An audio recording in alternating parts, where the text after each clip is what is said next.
Welcome back to the Jumpify Labs podcast, the show where we dive into the systems, stories, and strategies that help businesses grow smarter. Today, we're unpacking one of the most fascinating topics in leadership, Gen Z, and how they're reshaping what it's like to be a leader in today's landscape. Our guest is Gary Anelo.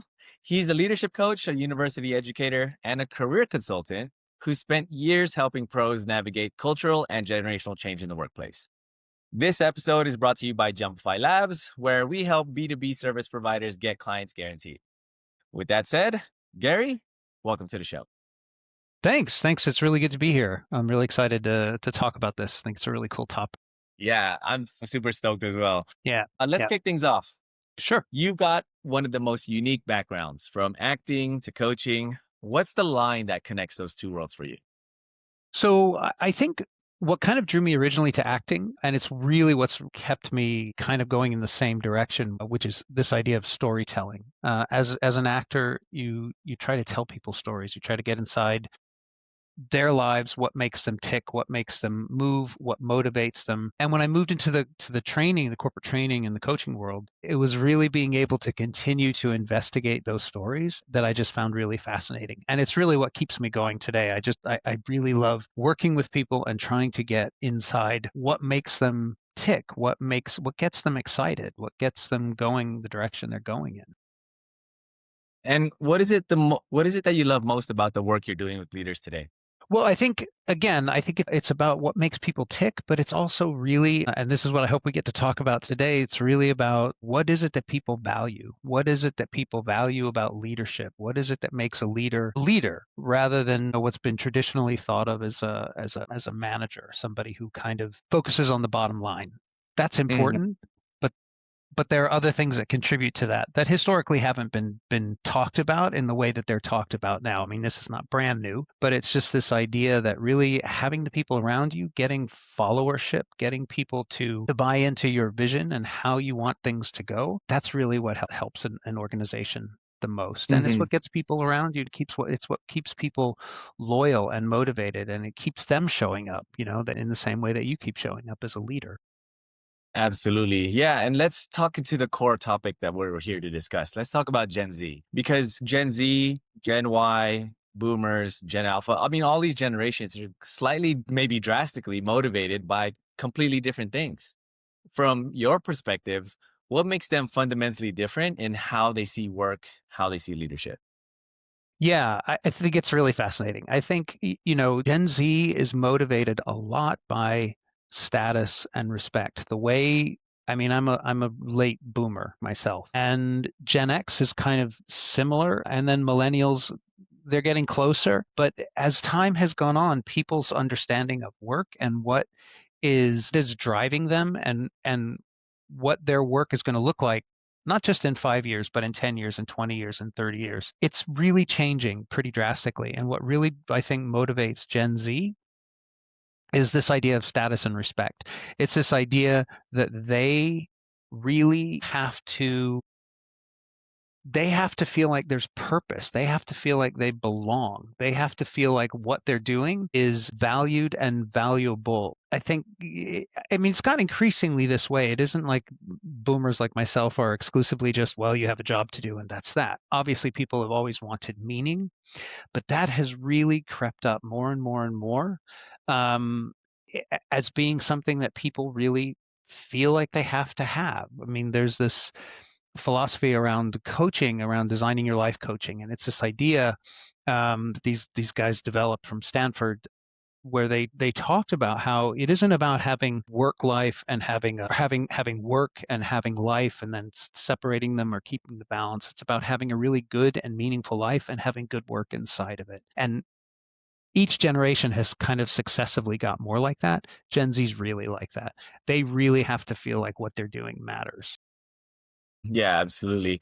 I can definitely see that. Like they want to feel like they're part of something bigger. Yeah. I myself am a millennial. So yes, I've heard the conversations about that kind of creeping up for my generation, but now more so than ever, it seems like one of the main core motivating factors for them. What are leaders often misunderstanding about Gen Z's motivations? Well, I think it depends on where the leader's from, like in terms of their age, in terms of their level of experience. I mean, people like me who are late boomers or late baby boomers, there is a stereotype as successive generations have come up is that succeeding generations are entitled, or they feel like they shouldn't have to work hard, or they don't believe in paying their dues. And it becomes a more and more acute conversation as generations have gone on. I mean, I don't know what your experience is. Be interesting to hear your point of view as a millennial, what your perception, or at least how people perceive you, from my generation, how people perceive you versus how you perceive somebody who is a Gen Z future leader. I think concern is around entitlement. This Hmm. belief that Gen Z is entitled, that they don't want to work. I hear this so often that people say Gen Z doesn't want to work. They're lazy. They don't want to put in the time. And that's just not true. That is just not true. They just have to have work that is meaningful to them, that means something. And you can argue that, well, that's just not how life is, but they're the leaders of tomorrow. They are going to decide how life is. So in essence, they're not the one out of step. It's somebody like me who's saying, oh, they don't know what work is like, that is out of step. Yeah, that's actually a really interesting way to put it. Because yes, there is that conversation about the entitlement portion, but I'm also working with some Gen Zers, and they're very driven. Yes, now granted, I in a sales organization, there's a lot of churn already. That's kind of like a given as part of the industry. What I have noticed, there's a little bit more churn with that generation. And the speculation or the conversation around it has been exactly around what you said. Whether right or wrong, that Yeah. is the conversation that I'm hearing as well. So, how can leaders actually build trust with younger employees or younger teammates who don't respond to traditional hierarchy? I think the best way to handle it really is accept that there's a different perspective. That's really, I think, key. I think it's important for people who are of a certain generation, who are dealing with people who are Gen Z, or working with people who are Gen Z, or even somebody who's working, with Gen Alpha, who might be a teenager and they're just now getting out of high school and they might be moving into college or might be moving into work. It's about being open to the fact that they simply do not see work the same way. I mean, as you said, your own experience has been this conversation around feeling like they're entitled. And I get it. I completely get it. In fact, I know somebody who is a coach who works with younger people, and she gets really frustrated because there is this challenge that they just fundamentally see things differently, and we have to respond to that. We can't assume that the way we've always done it, we're going to change them in order to see that. Now, there is, I think, important for Gen Z to recognize that as we all have adapted to a working world that we're not quite sure of, or that we don't quite know how to navigate, it is important, I think, that Gen Z recognize that they're going into a world that they may not be able to fully navigate or fully change just yet. And so I think that's really a challenge too, is that they're quite used to things kind of going in a certain direction. It's Gen Z that really was mostly affected by the pandemic. They haven't been, this is, I know, really oversimplifying it, but they haven't been socialized in the same way that you have or that I have. They didn't have that opportunity. So many of them spent their high school years at home. And that's a real challenge when you get out into the world and you're trying to deal with people who may not see things the way you do, because your assumption has always been that everybody must see things this way. There's a stereotype about, the Gen Z stare, where you will talk to somebody who's Gen Z and they just look at you like you're from another planet. And that's something that you and I understand. We understand that actually you can't just stare at somebody blankly if you don't understand what they say. There are certain there are certain cultural norms that you have to signal to somebody. I'm not really, help me understand here, or I'm not sure what you mean, or can you explain that to me?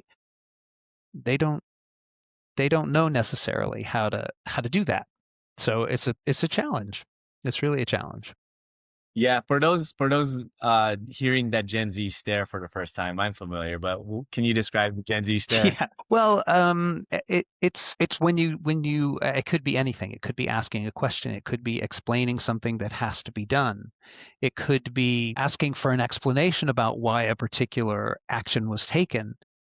And you get a sort of a blank stare as though, like I said, you're, Mars, because they don't know necessarily, they may not know necessarily what you're asking, but more importantly, they just don't get why you're asking. Like, why, what's the problem here? So it's yeah, I mean, it's an interesting phenomenon because It is. they just sometimes they just kind of look at you blankly, and it's funny, but it's really important that people of my generation and Gen X and millennials, that they understand that they're not doing it. There's this assumption, I think, that they do it because they're not very bright or they're not very motivated. That's just not it. They're just kind of confused. They just may not know, and they don't know. They haven't been socialized in a way to signal when they're confused, to signal when they don't exactly know in a professional environment what's going on. Yeah. Well, what are some of the early signs that a company is not adapting well to this generational change? Well, I mean, and you kind of mentioned it in the industry that you're in. There's a churn. There's this companies recognize that they can't get people to stay. And I think fundamentally, if you can't get people to stay, obviously there's dissatisfaction, whether they're not compensated properly or whether you're not accommodating whatever it is that they need. I think companies recognizing that employees don't stick around. I think that's a real warning sign. People know that. The fact that there's a level there, even if they do stay, there's a certain amount of demotivation. Again, it isn't that Gen Z is not motivated. They are. It's just they're not motivated by the same things. They're motivated by meaning. And if they don't have that meaning, either they're going to stick around and just kind of, we've all heard about quiet quitting, or just kind of, if they're working from home, they just kind of disappear. I think if somebody's doing that, if an organization is facing a lot of that, there's a concern there. For whatever reason, the people that you have on board are not connected to what's happening on the day to day. They're not, whatever it is that you're doing is not resonating with them. And again, I'm not saying that an organization has to, bend over backwards to give everybody everything that they want. That's obviously not possible. But there is fundamentally, as I said, a different way of looking at things that as old people like me, we have to accept it. We have to get our heads around the fact that they don't see it the same way. They don't look at things the same. You're not old, brother. You're a stallion. You're Well, all thank good. you. What's one thing, one something maybe practical thing a leader can apply to better connect with Gen Z team members? I think first of all, fundamentally listening, is a really great book called 10 to 25 by a professor from University of Texas at Austin. And that's kind of what inspired me to get into a lot of this stuff. And I think it's fundamentally recognizing that there is a certain mindset. There's a mentor mindset, which is really about trying to develop people, trying to get people to learn, rather than somebody who is a protector, or somebody who is a kind of a taskmaster, somebody who uh, thinks that leading people is telling them what to do, or even worse. I mean, I think a lot of people respond this way, that somehow Gen Z needs to be protected, needs to be coddled, needs to be looked after. They don't. They actually don't. It's more about, do you really mentor them? Do you really want them? Are you really looking for ways to teach them, to help them get better? Yeah, and speaking about books as well, you mentioned that you're reading When We're in Charge. What Yeah. insight? Yeah, what insight from that book has hit home for you? Well, I think that book's really good because she's kind of, it's written from the point of view of somebody who is Gen Z, who talks about, again, it's sort of her reaction to these frustrations around a perception that she's disengaged, that she doesn't care, that she doesn't want to do anything, and that's, again, it's not the case. It's simply work for her has to be meaningful. It has to matter. And they're also just not going to, I mean, there's all kinds of things too around some of the social changes that have been happening. I mean, it's particularly strong in the US where Gen Z socially sees things differently than somebody from my generation does. And so that's a real challenge because the reality is they are a little bit more flexible. They are a little bit more tolerant. To shut that down can be a real problem, I think, for an organization. Say what you will, or whatever you happen to think around things like gender fluidity or pronouns or anything like that. Anything that's related to that. The fact is, they do think about these kinds of things, and they do matter to them. And whether you agree with them or don't agree with them, you can't ignore that it's important to them. So you can kind of, however you want to deal with it is one thing, but to pretend that, oh, that doesn't have a place here, it's not going to fly. Yeah, yeah, absolutely. Spanning past just the generational gaps in the US, you've also worked across cultures around the world. How are these generational gaps showing up differently in these different countries? That's a really good question, and I'm looking into it now. I wish I had the answer. I don't have the answer. I suspect that because different cultures view relationships generationally differently, that I am curious to investigate how does that show up in different cultures. There are different cultures where generational hierarchy is really deeply embedded in the culture. And I'm curious about certain cultures, certain countries. Are they a sort of high context communication or low context communication? Like how explicit do things have to be made in order for somebody to act on it? I mean, I'm particularly interested in what that looks like in Southeast Asia. I'm particularly interested in Thailand and in Vietnam. And of course, those cultures themselves are not monolithic. There's also kind of this stereotype that, well, across Southeast Asia, everything's the same. It's absolutely not. But it is interesting in cultures where this generational hierarchy is so important. How does that impact younger generations who are, I mean, let's face it, they're deeply influenced by what they see in media and what they see in film and television. And the reality is that American culture in particular does tend to permeate a lot of culture. And so a lot of other cultures. And so how does that affect it? I don't know. I don't know what the answer is. I would love to hear what people think. If they, people who watch this and listen to this, I would love to hear them give me their thoughts. Yeah, as we go into more of a global economy, I think it's going to be something that's going to be a much more prevalent topic as we go through Absolutely. just the development of our society. Yeah. What do you think the workplace will actually look like when Gen Z becomes the dominant leadership demographic? I think I again I don't know. I'm guessing. I really don't know. I mean, I'm guessing that there will be much more flexibility. There will be much more focus on individuality. Now, whether that ends up taking a backseat to the demands of an industry, I don't know. I think overall what we will see is a workplace that is more open, that is more flexible. I think the way the world of work is going anyway, whether it's becoming more of a gig economy or however you want to look at it, think the days of I have to be really careful about how I say this. I think the days of people working full time in an office are just gone. Whether they're gone to the extent that they were 2 years ago or 3 years ago or 4 years ago, that I don't know. Because certainly there are enough people, again, who are my generation and maybe a little bit younger, who are really pushing to get people back because I think they fundamentally misunderstand what it is that people want from work. So, well, if you're not in the office, you're not working, you're lazy, you're disengaged.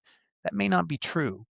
When Gen Z becomes the leader, will they become more like me or will they become more like they are now? I mean, ideally, I'd love to see them more become like they are now. I wish work would change more in that direction. I think it's fascinating Yeah, that absolutely kind is. of Because you're flexibility.